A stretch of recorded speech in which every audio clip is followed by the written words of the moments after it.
We have been joined by senior analyst Yasir Masood. So welcome to Pakistan TV. Thank you very much. But of course, we know that Muslim nations are calling for Gaza ceasefire. How do you see the importance of this call? Well, I would like to start with peace deal, which has been drafted by President Donald Trump, along with 8 Muslim countries, including Pakistan. But I call it, and I see it as a deceit, a trap, rather a geopolitical nonsense, because uh, what Israel, a genocidal state, rather I call it a Zionist community which has taken lives of millions of Muslims. In fact, I would like to quote here, if you listen to Senators Bernie Sanders of United States of America, he's trying his tooth and nail to stop American aid of $9 billion to Israel, which is the taxpayer money of the people of the United States. If you could listen to the American renowned geopolitical analyst, Mr. Jeffrey Sachs, he's calling it a genocide. The list can go on. There are tens of thousands of people and scholars around the world who are calling for the immediate ceasefire. Besides, the international community, the way they have exerted pressure on their governments to stop this genocide in Gaza, in Palestine, is absolutely unprecedented in the history of human mankind. This itself shows that how bad the situation is in Palestine. So I see the first objective of this peace deal is that, first of all, Israel wants the Hamas.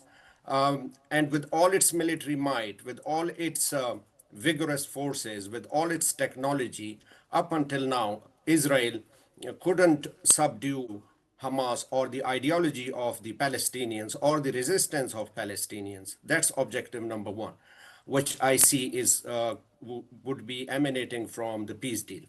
The second, which I see, is that in the initial draft, the point number 21 clearly mentioned the two-state solution, the creation of Palestinian state.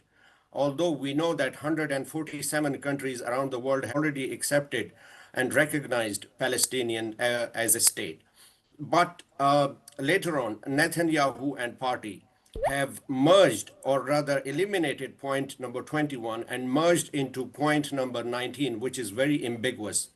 And Netanyahu blatantly and repeatedly, multiple times, have been calling and saying that there's only one state, which is Israel, which means that if there is no two-state solution, and in other words, Netanyahu is forcing on this fact that we can have prisoners exchange while bombing the innocent Palestinians, while expelling the rest of the around 300,000 Palestinians who are now residing in Palestine, who are already unarmed. And if they have any kind of arm, they would be called terrorists. So I see the second objective is to expel the Palestinians from there, if not by force, by other means, so that the whole concept of the two-state solution is completely obliterated, it's completely diluted because of the peace deal. The third, which I see, is that why President Donald Trump is trying its best to create a peace deal in Gaza, because President Donald Trump, we can call it that his desires, his ambitions, his intentions are very clear and very positive. And even Pakistan government, Prime Minister Shehbaz Sharif have been appreciating the efforts of President Donald Trump. I think there is a huge trust deficit even between the President Donald Trump and between Netanyahu and the party. He's trying its best to call himself as the best contender for the peacemaker, and so that he can have the Nobel Peace Prize. Then the third point, which I see, is that right now, as we speak, Hamas has partially accepted some of the terms and conditions which means that Hamas is ready, including this point, that they're ready to have the exchange of prisoners. But right now, as I mentioned, that there is a huge trust deficit. The situation is so precarious. It seems like they're walking on the eggshells. So they are in a kind of a tightrope situation. So it's anybody's guess that what can happen next.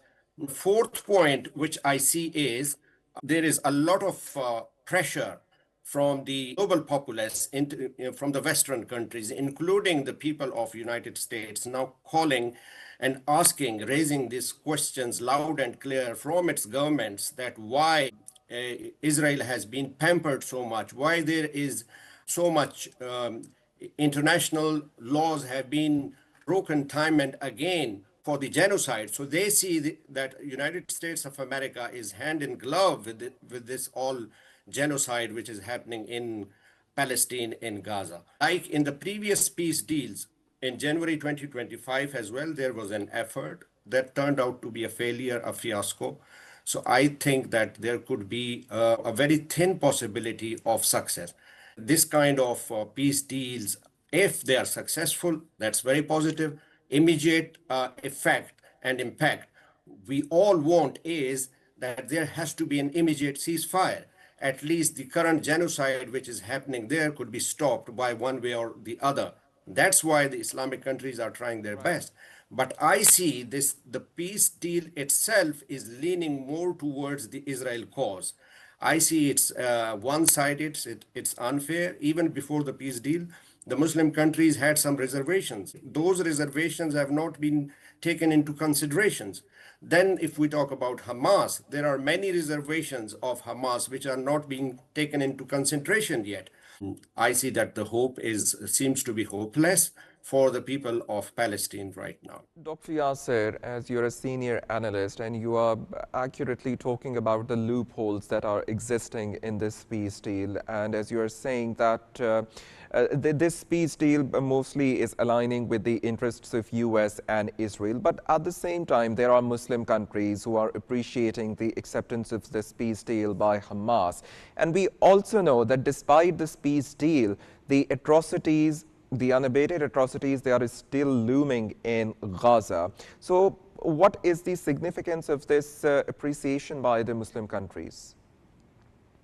It's a big step forward, especially for the cause of Palestine, diplomatically speaking, because the way Pakistan has been standing for the cause of Palestine over the years now, it's commendable, it's appreciable, beyond any shadow of a doubt. The way Pakistan has extending positive overtures to its neighbors, and especially in the Middle East, we see that recently we struck a very historical, monumental defense pact with Saudi Arabia.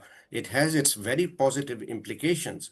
So I do not doubt on Pakistan's efforts for peace in Gaza, in Palestine. In fact, we are trying our best that we can reach to any limits as far as peace is concerned. But at the same time, I think that even Turkey, Malaysia, and all the 8 Muslim countries, they're trying their best. One objective, as I mentioned earlier, all of these Muslim countries and their leaders, which they're hoping for to have an immediate ceasefire. And that's all what we want now. If it is successful, I think it would be a win-win situation right now. What happens after could be seen afterwards, that how to bring about other points into consideration. There could be further negotiations, but I think it's appreciable that what the way Muslim leaders, they are standing for the cause of Palestine. And I think that if further efforts are exerted in the right direction, we could see some fruitful results.